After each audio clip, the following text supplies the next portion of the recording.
right, guys. So, again, my name is JTM. I'm a mentor here at the middle school. I actually mentor some of the young men in this room right now. I have in the past as well. I have a program called the Safe Zone, right? Everybody say Safe Zone. Safe Zone. So I created the Safe Zone so that students can come to my class, right? They can have a safe place to come, feel like themselves, be themselves, think like they would like to, but then also have a free space to share, right? A lot of us hold a lot in, so my program is so that people can let that out, okay? So I do want to thank Ms. Berkey in the back, right? She is the person that helps me put these things on. I want to thank Mr. Gardner. I want to thank Mr. Evans. I also want to thank Ms. James, right? They are the ones that bring me in. Me being a product of West Bloomfield schools, they allow me to come back and give back to the people that I once was in their position, right?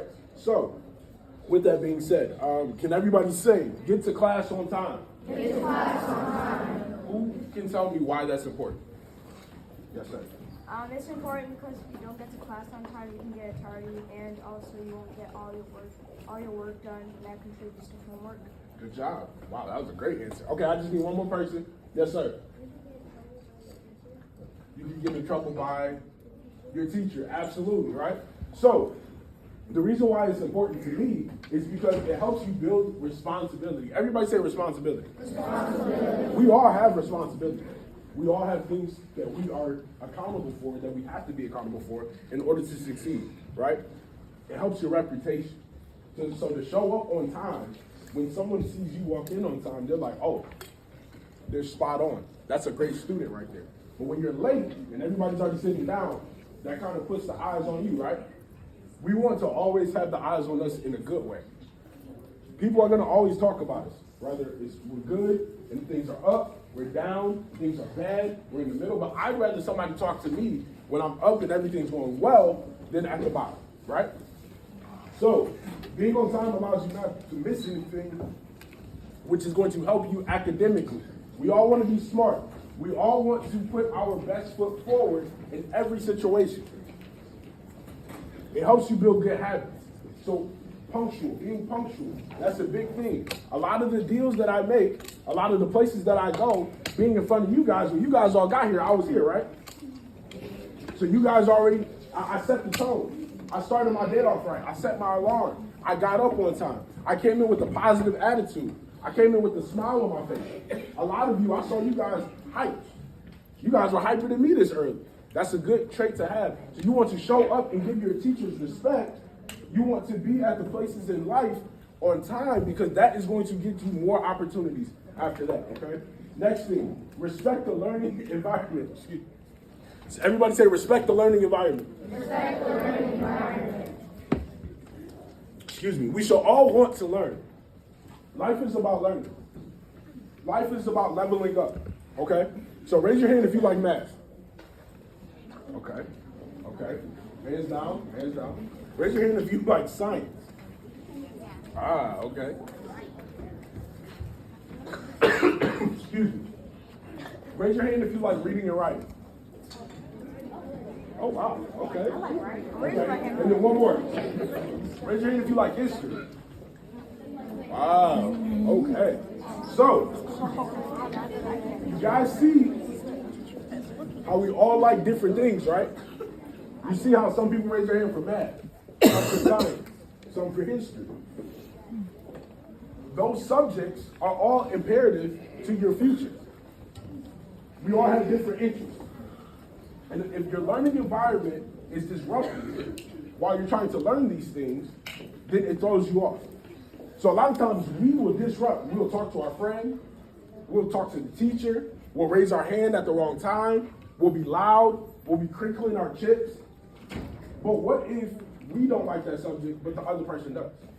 You see how everybody had different interests, different things. So why rob somebody else from their time to learn because you're trying to throw them off?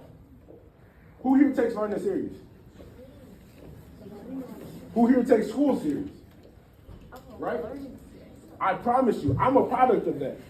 When I was in your shoes, I was goofing off. I was a class clown, I was talking, I was laughing. It wasn't time for that. But finally something clicked, and they said, wait a second. I'm in charge of my life. I have to take control of my life.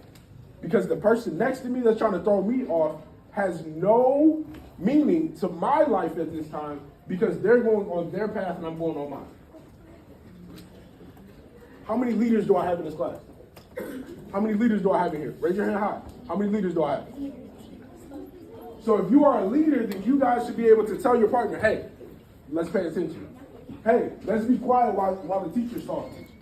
Hey, let me focus on what's at hand. Let me get this homework done. Let me get this classwork done so I don't have homework. And the homework that I do have, let me finish it so I can come in and get good grades. A lot of times we focus on what the next person is doing, but we don't care about what we're doing. If we're accountable over ourselves, we are now being the leaders to help everyone else. You guys see how that works? If I said that there was a huge cash prize that I'm handing out to the person that can do the best in your class, raise your hand if you'd be interested. Okay? Now, if I said the big cash prize is not physical cash, but I'm going to give you a certificate and this is your worth. I'm going to give you a certificate. This is what you can use in life in order to excel and succeed. How many people would still want it? So you see how a lot of us in our minds, we want something because it ties to something else. Oh, if it's a big cash prize, I can go buy this. Oh, if it's a big cash prize, I can go do this. But what about yourselves? What about your worth? What if you cash that in your life? What if you use that ticket to success by focusing right now?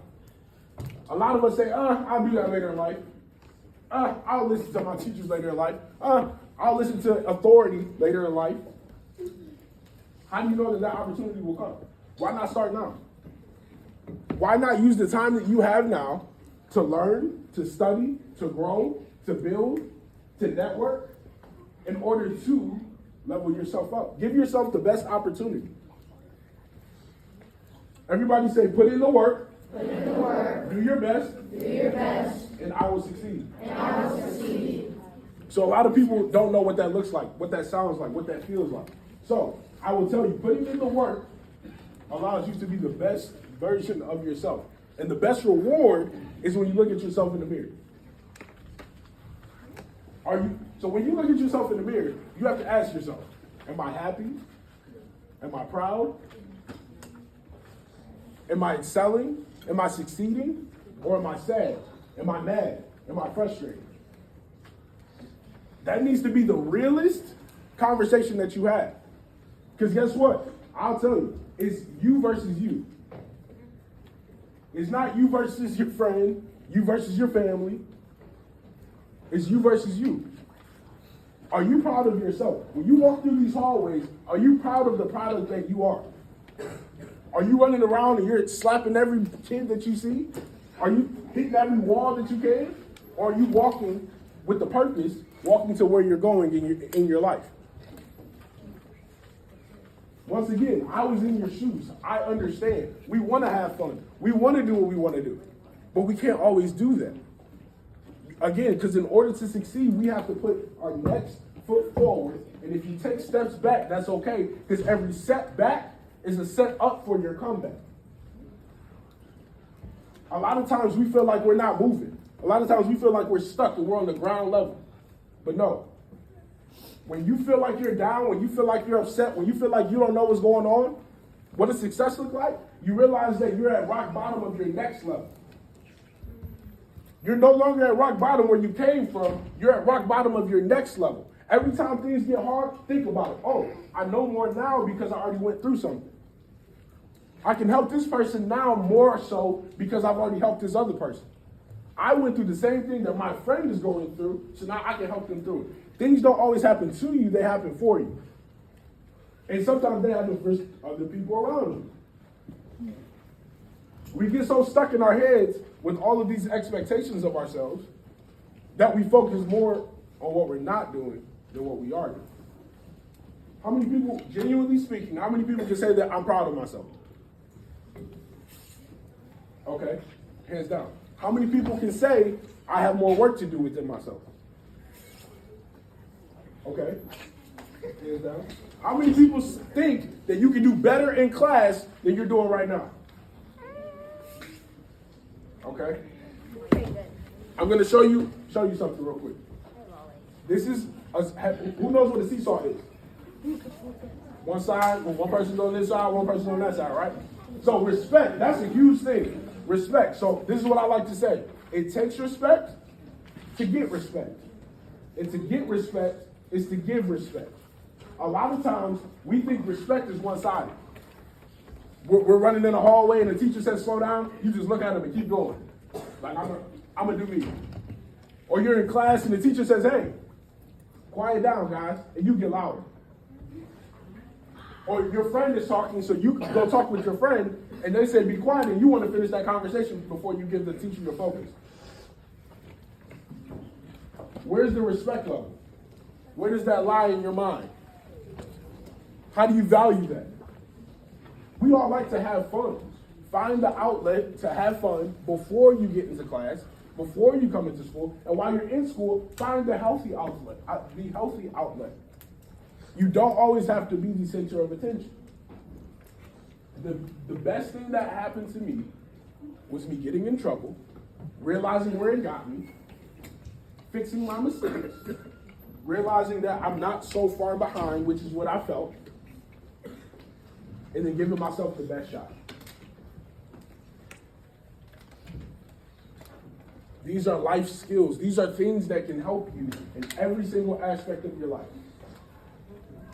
My biggest question is, how bad do you want it? Everybody repeat after me. How bad do I want it? Say it again. How bad do I want it? One more time. How bad do I want it? A lot of times we don't want it for ourselves. Other people want it more for us than we want it for ourselves. When do we say, I want this? I want good grades. I want people to respect me. I want to love myself. I want to be the example. I want to be the leader. I want to take accountability. I want to do my homework when nobody tells me to. I want to do my chores when no one tells me to. I want to do better in life because I choose to do better in my life. That's a choice. How many people are ready to make that choice? How many people are ready to put their lives in front of themselves to say, you know what, I'm going to go after the better version of myself? Raise your hand. Be honest. How many people are ready to go after themselves in front of you, because it's you versus you, and chase after yourself to be even better? These are things that we all can learn from and all can grow with. Okay? So this is an affirmation that I say in my program. I am special. I am special. I am special. I am special. I am powerful. I am powerful. I am not a failure. I am not a failure. I will never give up. I will never give up. No matter what, No matter what, I will win. I will win. One more time, put your fingers in the sky. Now point back to yourself. Now feel it for this time is for you. I am special. I am special. I am powerful. I am powerful. I am not a failure. I am not a failure. I will never give up. I will never give up. No matter what, No matter what, I will win. I will win. Thank you, guys.